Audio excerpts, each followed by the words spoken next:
Hey guys, welcome back to my channel and welcome to today's video. If you're new here, hi, my name is Ntwanie. If you're a returning subscriber, welcome back and welcome to today's video.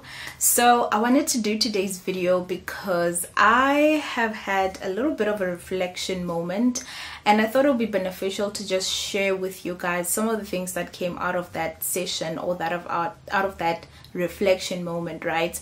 And today's video is mainly dedicated to people who are in their articles or trainees who will have to make a decision sometime in the near future about their careers, whether to leave audit, whether to stay, what to do next basically. And I think a second group of people is just people who have left and we still find ourselves having to consider and think about, well, what exactly is it that I want to do with my career, most importantly with the CSA designation, right? So a little bit of a backstory. Yesterday was Friday and I had a I had a coaching session with my coach from Psycha. I did mention, I think in a previous video, that I am part of the Psycha mentorship program. So I had a session with my coach and she was just asking me, like, where are you now? Like, what do you, well, we're talking about something else, but then in the midst of all of that, you asked me, what do you regret doing? Like, what are some of the things that you wish you had done back then that you didn't do, and so that you think you may regret a little bit? I think regret is a bit of a deep word to use, but yeah. So out of that session, like, she gave me homework and I went home and I sat down and I thought about it and I wrote stuff, right? And just out of that, what came out, a lot of things that we eventually did speak about yesterday. And I just thought, you know what, maybe it's a good idea to just unpack some of these things in a video, some of the things that I wish I had done when I was still in my articles, just to, prepare for that life after CA journey, because it is real and a lot of us struggle with what to do next. A lot of us struggle with life after qualifying as a chartered accountant, basically making the decision of what do you want to do with your career, what kind of field do you want to in, do you want to work a 9 to 5, do you want to start a business, those types of decisions. And I think, yeah, I hope this video is able to maybe give value in terms of that. So let me start with the first thing. And the first thing that I wish I had done when I was reflecting for my coaching session, right? I looked at it and I said, Ntwane, you actually did not even consider staying at your audit firm. And I know, like, this sounds like, wait, why would you stay, right? And rightfully so. I mean, 2 years ago when I was there, I thought I am not staying. Like, it was not even an option. But I reflected on it and I was like, well, why didn't I stay, and staying doesn't mean you have to stay in audit. If you think about it, an audit firm has a lot of business units. I mean, they have advisory, they have tax, they have IT, they have risk, they have business services, which is their in-house finance team.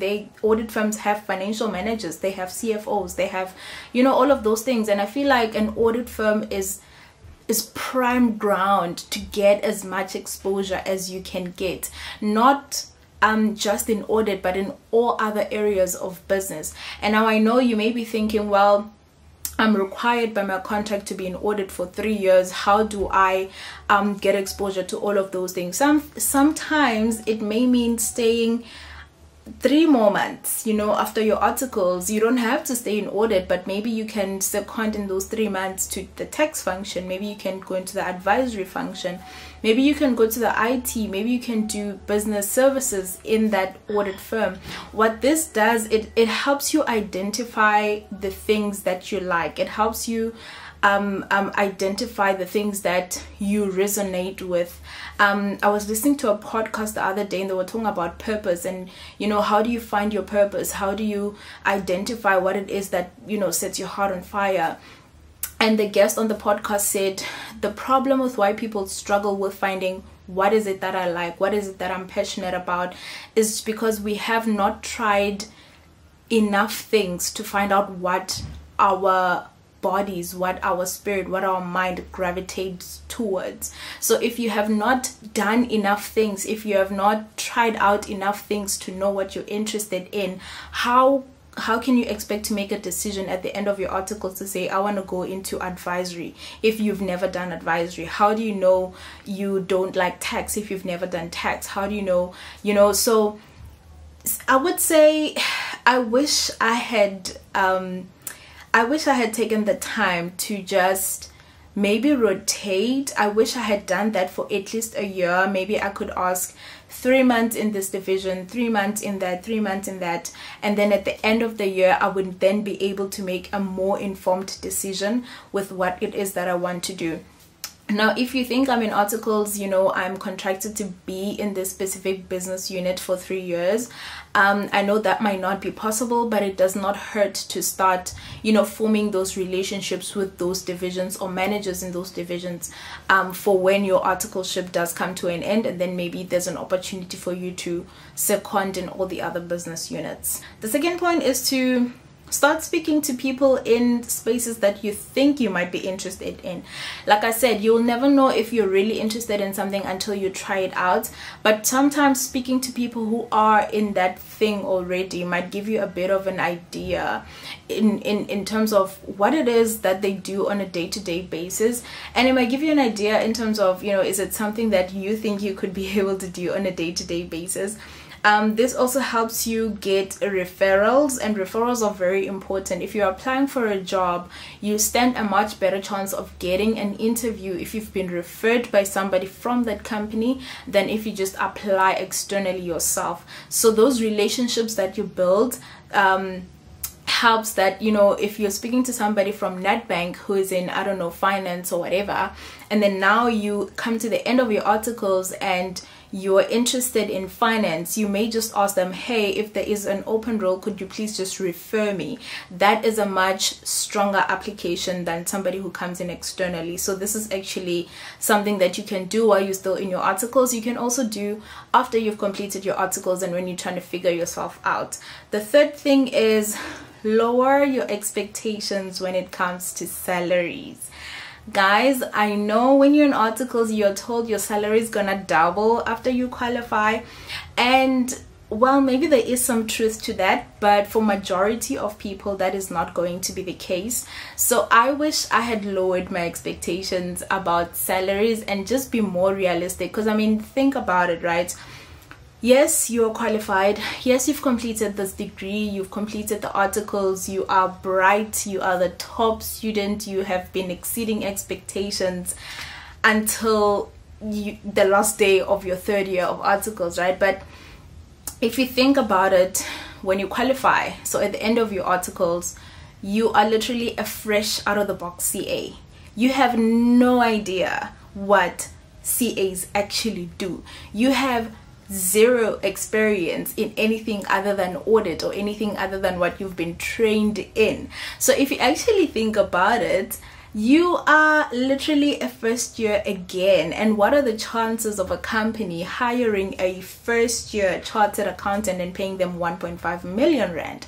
I'm not saying it doesn't happen, I'm just saying for the most of us that is not the reality. So I would adjust my expectations when it comes to salaries, because I feel that's also another thing. Like, I was so hyped because I was like, if you're not offering me 800,000 rand or 900,000 rand, I'm not joining, I'm not coming to the firm.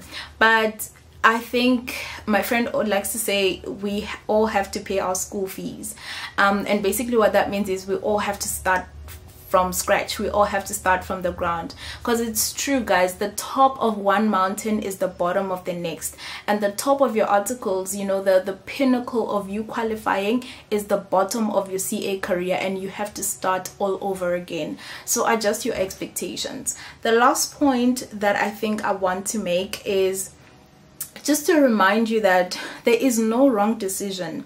There is no wrong decision that you're going to make after your articles. My coach said to me, well, you look like you're fighting the fact that you're in audit. You look like you are fighting with this thing every day. And she was just like, accept it. It's the reason why you're here. It's the reason why you and I are sitting having this conversation. It's the reason why you are the person who you are today. In fact, audit is the reason why you're asking yourself these very important questions. So she said, celebrate it. Celebrate audit. Celebrate audit for, the life that it afforded you today. Celebrate it for the opportunities that it presented to you. So I was sitting there and fighting this thing and regretting and like, oh my god, I shouldn't have made this decision. Oh, it was such a bad decision. I should have thought it through. And just like, no, forgive yourself. Like, it was not a bad decision. Number one, it gave you the highest qualification that you could ever get. It made you a CA. Training and audit made you the chartered accountant that you are today. And secondly, it gave you the opportunity to move abroad. Not every job can do that. Not every qualification can do that. Certainly not as easy as it was for you. So she said, celebrate it. It was not a wrong decision. It was the decision that you needed to make at that time so you can be the person that you are today. And you know what? It felt like a therapy session. So I thought I wanted to pass this on to you guys and say, I know it sounds like you're making a life and death situation, but trust me, you are not. It's not an irreversible decision. It's a decision you can reverse. It's a decision you can always get out of. It's not permanent. It's not life-threatening. No one is gonna die, okay? So just don't think too much about it. Don't put your whole life on this decision that you make after articles. You can always resign. I had a manager back at KPMG who used to say to me, Ntwane, like, relax. If you don't like the job, you can just always resign. And you know what? She was right. She was right, because I can always just resign, leave it all behind and start afresh again. So yeah, that's what I wanted to share with you guys. I really hope you guys understand that you're at a very important stage of your career, at a point where yes, you do need to think things through, but also you need to be kind to yourself and understand that you won't have it all figured out at that point. Trust me, I have met chartered accountants who have 5, 6, 7 years worth of experience and they're still trying to figure it out. It's not the end of the world. Trust me, it's not the end of the world. And I'm sure that whatever decision you make is meant to grow you to the next point. And you know, for me, that resonated so much with me when she said, forgive yourself, celebrate audit for the life that it's afforded you, stop trying to fight it. And for me, that was just the pinnacle of that conversation. So I thought I should just share that with you.